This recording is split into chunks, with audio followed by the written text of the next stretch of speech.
আপনি কি জানেন একটা বীজ শুধু লোহা আর ইস্পাতের গাঁথুনি নয়। আপনি কি জানেন এমন একটা বীজ আছে যার নিচ দিয়ে প্রতিদিন বয়ে যায় লক্ষ লক্ষ মানুষের গল্প। আপনার চোখের সামনে দাঁড়িয়ে থাকা হাওড়া বীজ আসলে একটা নীরব ইতিহাস। কিন্তু কজন জানেন এই বীজ তৈরিতে ব্যবহার হয়নি একটিও নাট কিংবা বল্টু? কিংবা জানেন কি দ্বিতীয় বিশ্বযুদ্ধের সময় এই বীজ বাঁচাতে কি অবিশ্বাস্য সিদ্ধান্ত নিয়েছিল ভারতীয় বায়ুসেনা? চলুন ফিরে যাই 1870 সালের কলকাতায়, যেখানে এই বীজের জন্ম শুরু হলো এক সাম্রাজ্যের পরিকল্পনায়। 1870 সাল ব্রিটিশ রাজ্যের অধীনে কলকাতা ছিল তৎকালীন ভারতের রাজধানী।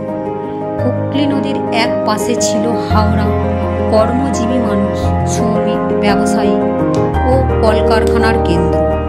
আর অপর পাশে ছিল কলকাতা প্রশাসনিক এলাকা, ইউরোপীয় অভিজাতদের শহর।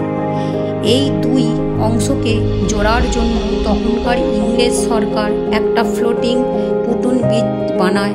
নাম ছিল হাওড়া পটন ব্রিজ। এটি ছিল ভাসমান ব্রিজ, নৌকার ওপর কাঠ ও লোহার কাঠামো বসানো, যা জোয়ার ভাটার সাথে চলত।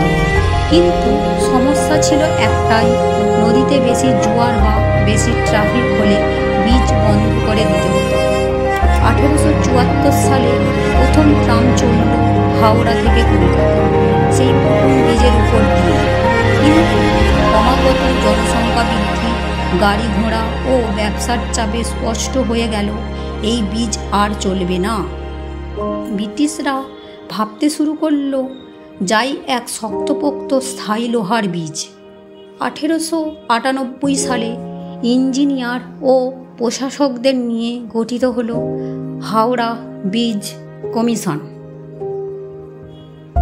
এবং ঠিক হলো হুগলি নদীর উপর একটা স্থায়ী বীজ তৈরি করা হবে, যা থাকবে পুরোপুরি ব্রিটিশ গর্বের প্রতীক। 1906 সালে ব্রিটিশ সরকার সিদ্ধান্ত নেয় হাওড়া ও কলকাতার মধ্যে এমন একটি ব্রিজ তৈরি করা হবে যা ভবিষ্যতের জন্য প্রস্তুত থাকবে। তবে তখনও কোনো স্থির পরিকল্পনা হয়নি। হুগলি নদীর তলদেশ ছিল ভীষণ নরম এবং তাতে শক্ত পিলার বসানো ছিল অত্যন্ত কঠিন। ফলে দশকের পর দশক ধরে চলে গবেষণা, জলের গভীরতা মাপা, ভূপৃষ্ঠ বিশ্লেষণ এবং নকশা তৈরি।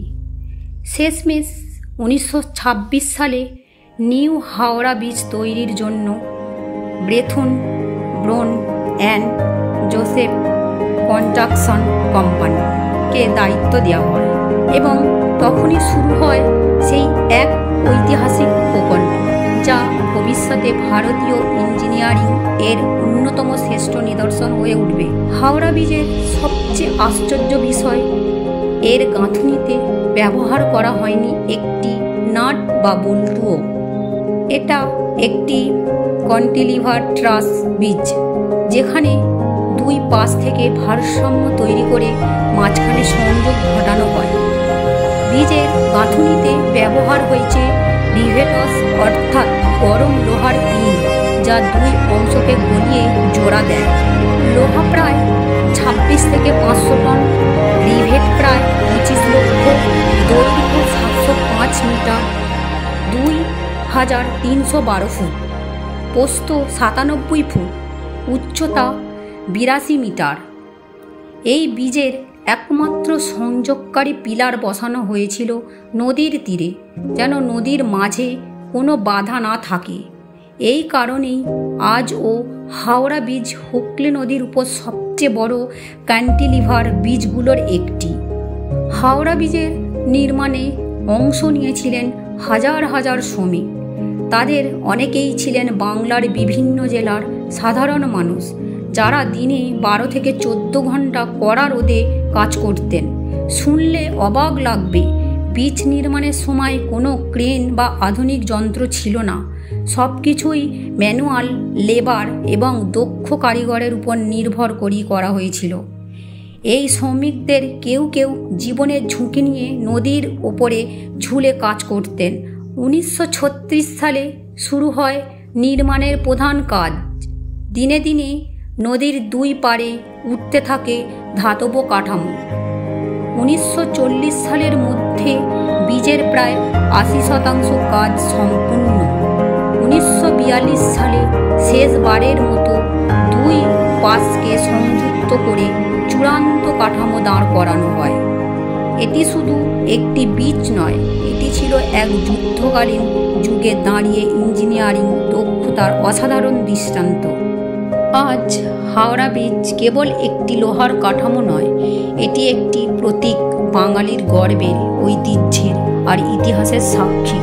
দিনের পর দিন, বছরের পর বছর লাখো মানুষ এই ব্রিজের উপর দিয়ে হেঁটে গেছে, বাসে উঠেছে, ট্রামে চড়েছে। তাদের হাসি, চোখের জল, প্রেম, বিচ্ছেদ সব কিছুর সাক্ষী হয়ে দাঁড়িয়ে আছে এই জীবন্ত ব্রিজ। হাওড়া ব্রিজে অতিথি নাট বলতে যেন বলে, আমি দেখেছি কলকাতার উত্থান পতন, আমি জানি এ শহরের হৃদস্পন্দন।